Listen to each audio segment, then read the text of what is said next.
Hello and welcome to the Seriously Simple Podcasting Setup tutorial. Here I'm going to show you how to set up Seriously Simple Podcasting and configure your podcast feed for submission to iTunes, Stitcher, and Google Play. First thing, in the plugins area in WordPress, we can see that Seriously Simple Podcasting plugin is installed. I'm also using the Genesis theme framework, so Genesis support is installed as well. Both of these are free plugins and can be found in the WordPress.org repository. Here in the podcast menu item, we can see settings. We'll click on that and get started configuring our show. The first setting that you'll come to is which type of posts will be included in the podcast RSS feed. By default, Seriously Simple Podcasting only has podcast posts included in the theme.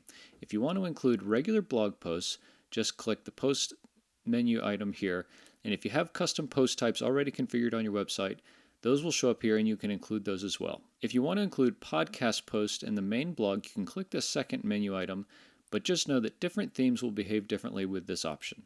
The next option is where to display the podcast media player on your pages. For me, I only like it on full pages, not on excerpts, and above the content for each post.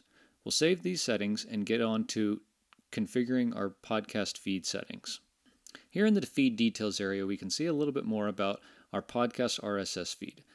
We have things like title, subtitle, both of which iTunes will display, the author's name, and I encourage you to use a lot of keywords here. So we were a little bit whimsical with our title, subtitle, and authors, but this is a great place for you to place keywords that are relevant to your podcast so that people in iTunes and Stitcher can find them by searching for those keywords. The other item that really helps with discoverability is the 3 categories that you're afforded within iTunes.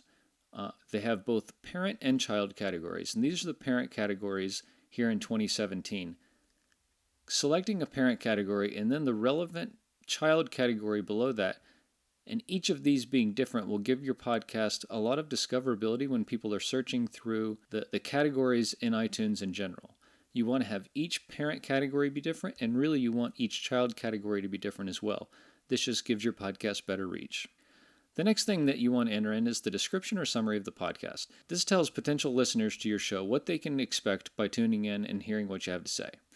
One thing to remember here is that no HTML is allowed, so you can't embed links or social media handles in here, only plain text. Your podcast cover image can be uploaded here and needs to be at least 1400 by 1400 pixels, and iTunes is preferring now 3000 by 3000 pixels. The last few items you need here are the owner's name and email address for iTunes to get in touch with you when your podcast has been submitted and approved, any copyright notices that you want to get, and whether your podcast is explicit or not. Just a warning here, if your podcast is explicit, go ahead and mark it as explicit.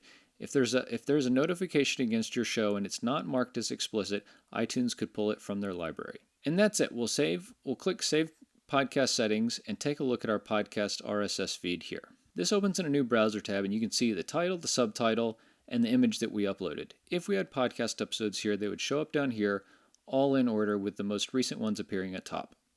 So that's how you get started setting up your podcast on WordPress with Seriously Simple Podcasting. If you want to check out our integrated media hosting platform, head on over to seriouslysimplepodcasting.com/hosting. A link for it will also be in the description for this video. Thanks so much and happy podcasting.